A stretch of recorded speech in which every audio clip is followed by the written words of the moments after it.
When life feels like failure, it's as if the ground beneath you cracks open, swallowing every hope, every ounce of strength you once held. But what if I told you that the very pain you're desperate to escape is the key to unlocking a deeper, unshakable power within? This isn't just about surviving hardship. It's about learning to feel your suffering fully, listening to its harsh truths instead of silencing them. The Stoics, Epictetus, Marcus Aurelius, Seneca, show us that true strength does not come from denying pain or pretending it doesn't exist. It comes from the courage to face it head-on, to hold space for it with calm and clarity. In this journey, silence becomes your greatest ally. In the pause between noise and reaction, you rediscover yourself. Impulsive decisions fade, replaced by thoughtful responses. The chaos around you doesn't control you anymore. Instead, within that stillness, peace begins to take root. And here's the secret. Your battle isn't with failure itself, but with the false narratives you tell about needing approval, about controlling outcomes, about rushing toward empty victories. The Stoic path invites you to replace these traps with something transformative. Self-compassion, honoring your own pace, and embracing every fall not as catastrophe, but as a sacred step in your evolution. To restart is not to rewind failure. It is to forge a new beginning, marked by wisdom and authenticity. True hope, the kind that fuels sustained strength, shines brightest from within, waiting for you to claim it by allowing yourself to feel, reflect, and grow. Life is fleeting and only ever happens in the present moment. By embracing your pain and walking your unique path with dignity, no matter how hard it gets, you connect with your essence. This is where resilience is born, where you learn not just to endure, but to transcend, carrying your scars as silent proof of a strength no failure can ever take away. If this is making sense to you so far, please take a moment to like the video and share it with someone who needs to hear this message today. It helps this community grow, and it allows these ancient teachings to reach more modern minds yearning for clarity. The path we've begun to walk together, the one forged by the Stoics, isn't just about understanding the idea of accepting pain or embracing stillness. It's about the practical, moment-to-moment choices we make when life inevitably throws us off course. The premise, the very cracked ground beneath your feet, reveals a truth that the Stoics understood millennia ago. Your deepest struggle isn't with external failure, but with the internal narratives you cling to. The need for external approval, the desperate attempt to control every outcome, the relentless rush toward fleeting victories. These are the chains that bind you, not the actual events themselves. Consider the core of Stoic wisdom, a concept so profoundly simple, yet so powerfully transformative: the dichotomy of control. Epictetus, the former slave who became one of Stoicism's most influential teachers, put it plainly: some things are within our power, while others are not. This isn't just a philosophical maxim, it's a revolutionary way of living. Within our power are our opinions, our impulses, our desires, our aversions. In short, everything that is our own doing. Outside our power are our bodies, our possessions, our reputations, our offices. In short, everything that is not our own doing. Think about a moment when you felt utterly crushed by failure.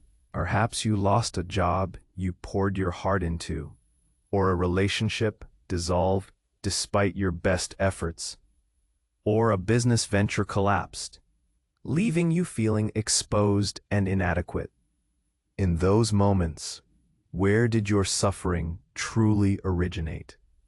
Was it from the job itself, the person leaving, or the market crashing? Or was it from your judgment, of these events, your attachment to a specific outcome, your belief that your worth was tied to these external things. The Stoics invite us to dissect these experiences with radical honesty. When your boss lays you off, you have no control over their decision, the company's financial state, or the broader economic climate. These are externals, beyond your power. But what is within your power? Your reaction to the news. Your decision on how to conduct yourself in the exit interview. Your choice to view it as an insult or as an opportunity for redirection. Your commitment to seeking new skills or pathways. Your resolve to maintain your integrity and self-respect, regardless of the perceived setback. This isn't about denial or forced optimism. It's about shifting your focus from the unchangeable to the actionable. Modern life constantly bombards us with the illusion of control. We're told we can manifest success, optimize our lives, hack our way to happiness. This cultivates a pervasive anxiety because when things inevitably go wrong, we feel personally responsible for the failure of something we never truly controlled. The Stoics offer liberation from this self-imposed burden. They don't promise you won't feel pain. They promise that you won't be crushed by it. You learn to distinguish between the punch you receive, an external event, and your choice to get back up, to learn from it, to maintain your character, an internal response. This shift in perspective transforms a catastrophe into a challenge, a dead end into a pivot point. The energy you once wasted on worrying about what others think, or trying to manipulate circumstances, can now be channeled into cultivating your inner self, where true strength resides. This practice isn't just theoretical. It's a daily exercise in mindfulness, constantly asking yourself, is this within my control? If not, what is my proper response to it? This leads us to the crucial Stoic practice of reframing failure, impressions, and judgments. The premise touched on embracing every fall, not as catastrophe, but as a sacred step. How do we achieve this profound reorientation? It begins with understanding that events themselves are neutral. As Epictetus taught, it is not things that disturb us, but our interpretation of their significance. A job loss, a broken relationship, a financial downturn. These are just events. They are data points in the vast tapestry of your life. They carry no inherent meaning of failure until you assign that meaning to them. Consider a simple, everyday example. You send an important email, but you accidentally forget to attach the document. Your initial impression might be panic, self-recrimination, and the thought, I'm so incompetent, I always mess things up. This impression, if unchecked, immediately triggers a cascade of negative emotions and self-defeating narratives. A Stoic approach, however, would involve pausing. Recognize the initial impression, but don't immediately endorse it as truth. Okay, the email went out without the attachment. This is what happened. The event itself is neutral. Now, what's your judgment? Is it a catastrophic failure that defines your entire capability? Or is it a minor error that can be easily corrected with an apology and a follow-up email? The latter allows for a rational, calm response, preserving your equanimity and empowering you to act effectively. This power of judgment, what the Stoics called prohairesis, our faculty of choice or moral will, is our most precious possession. It is the filter through which all experiences pass, and it is the only thing truly impervious to external forces. When a business venture fails, the world might label you a loser. Your investors might be disappointed. Your ego might be bruised. But you, through your prohairesis, have the ultimate say in how this event impacts your inner world. You can choose to interpret it as a definitive end, a personal indictment, or you can choose to see it as a rigorous lesson, a valuable feedback loop, an opportunity to refine your strategy, to learn about market dynamics, to understand yourself better. Every athlete knows that failure in training isn't failure at all. It's data. It tells them where their weaknesses lie, where they need to exert more effort, where their technique needs adjustment. They don't label a missed lift as an identity crisis. They label it as an invitation to improve. This same mindset can be applied to life's broader challenges. That difficult conversation that went sideways, a chance to practice active listening. The project that didn't land, an opportunity to refine your proposal skills.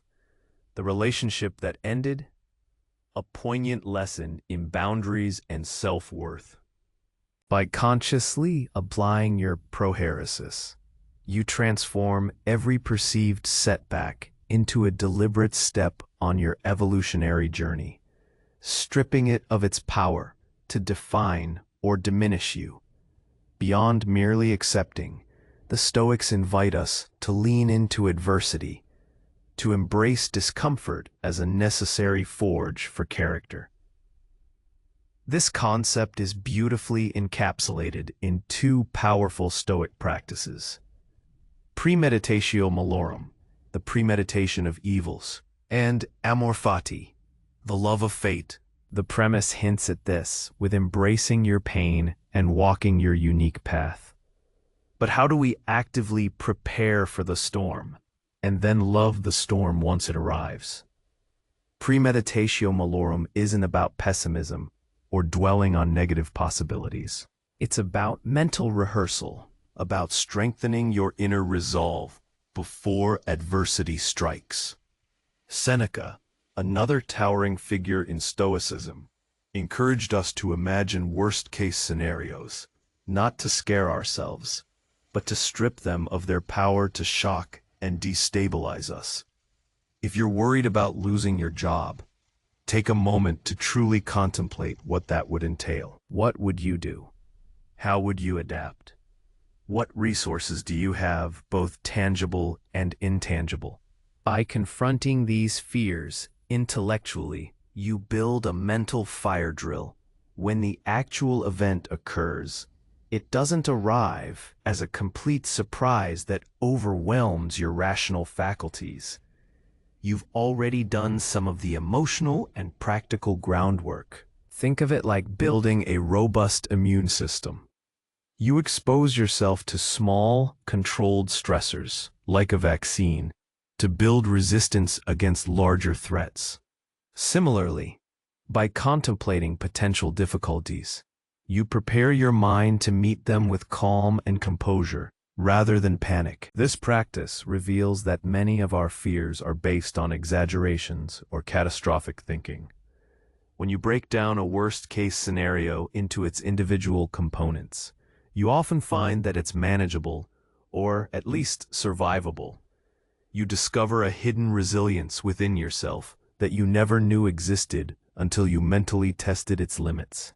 Then there is Amor Fati, Marcus Aurelius's profound call to not just accept what happens, but to love it. This isn't a passive resignation.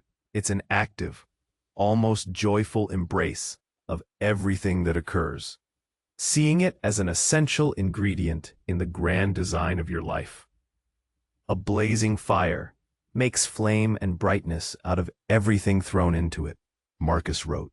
This means not just enduring hardship, but seeing it as the very material that fuels your growth, sharpens your wisdom, and sculpts your character.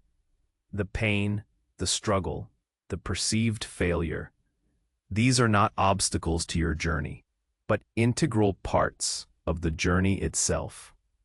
They are the weights that build your strength, the sandpaper that smooths your rough edges, the fire that purifies your spirit. Imagine training for a marathon.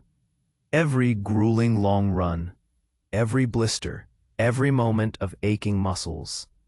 These are not failures of the training program. They are part of the training. They are what build the endurance, the mental fortitude, the physical capacity to cross the finish line. Without the discomfort, there is no growth. In the same way, when you face a significant setback, Amor Fati asks you to consider how this very challenge is serving to make you stronger, wiser, more resilient. Perhaps it's teaching you humility or patience, or forcing you to reevaluate your priorities, or exposing you to new opportunities you would have otherwise overlooked. To love your fate is to understand that everything that happens for you, not to you, in the grand scheme of your development. It's a radical act of trust in the universe, and more importantly, in your own capacity to adapt and thrive.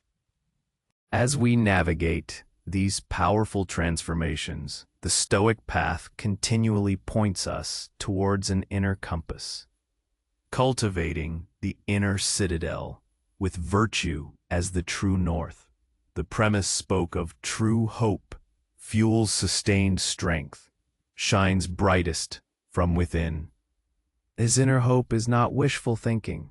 It's the unwavering confidence that comes from building an unassailable fortress within yourself, your inner citadel, founded on virtue. For the Stoics, virtue, understood as wisdom, courage, justice, and temperance, is the only true good.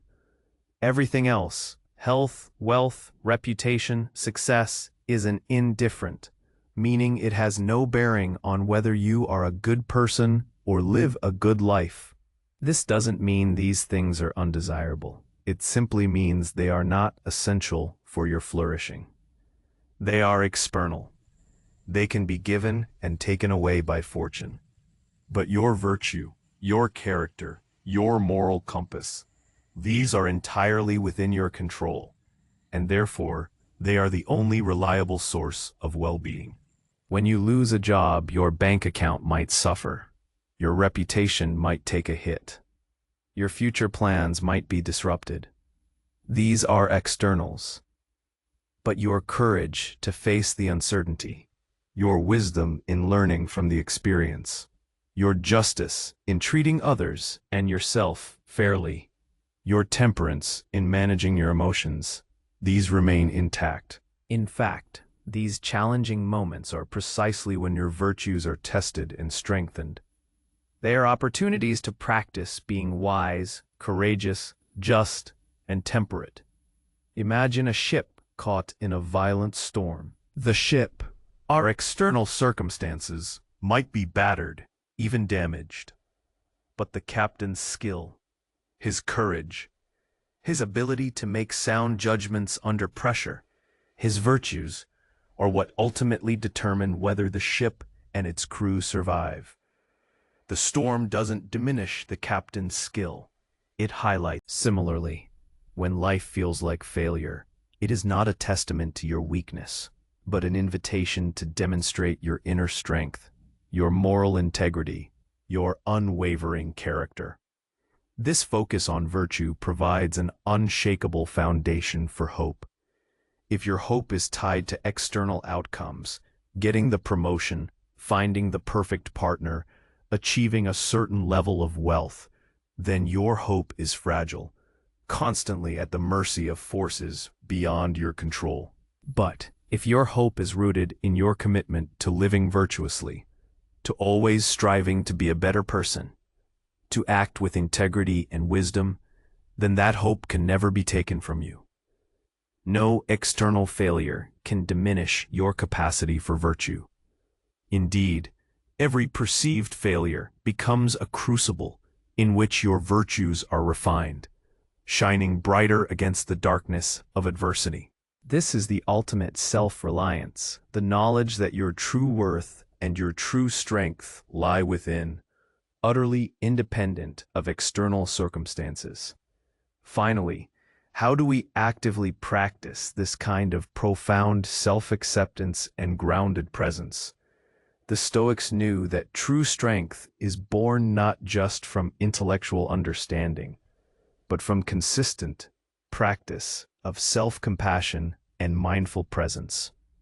The premise mentioned self-compassion, honoring your own pace, and how silence becomes your greatest ally, and life is fleeting and only ever happens in the present moment. These aren't just poetic notions. They are actionable directives for daily living. Self-compassion, in a Stoic context, isn't about letting yourself off the hook for mistakes. It's about approaching your struggles and perceived failures with the same understanding, kindness, and non-judgmental attitude you would offer a cherished friend. When you stumble, your inner critic might roar, "You're a failure, you're not good enough." But a Stoic approach, informed by self-compassion, would challenge that voice.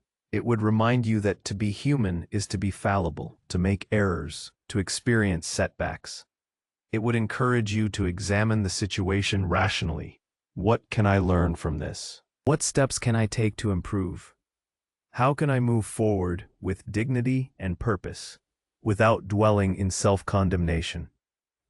This isn't self-pity, it's self-respect. It's recognizing your common humanity and suffering, understanding that every person faces struggles, and extending to yourself the grace you would instinctively offer to others.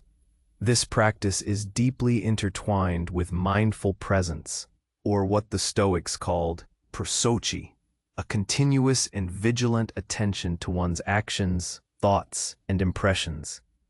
The silence between noise and reaction isn't a passive void, it's an active space of observation. In our fast-paced world, we are constantly pulled away from the present moment by regrets about the past or anxieties about the future. But life is fleeting and only ever happens in the present moment.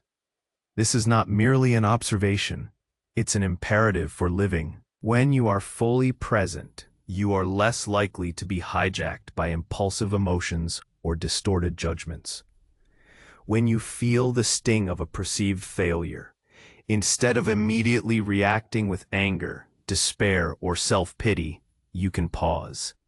You can simply feel the emotion, acknowledge its presence without being consumed by it. I am feeling disappointment right now. I am feeling frustrated. By observing your emotions rather than identifying with them, you create a healthy distance. This allows your rational mind to engage, to apply the dichotomy of control, to reframe your impressions, to consult your virtues. Think of it like being a surfer. You can't control the waves, external events, but you can learn to read them, to position yourself, and to ride them with skill and balance. Your internal response. If you fight the wave, you'll be tumbled. If you embrace its power and move with it, you can harness its energy.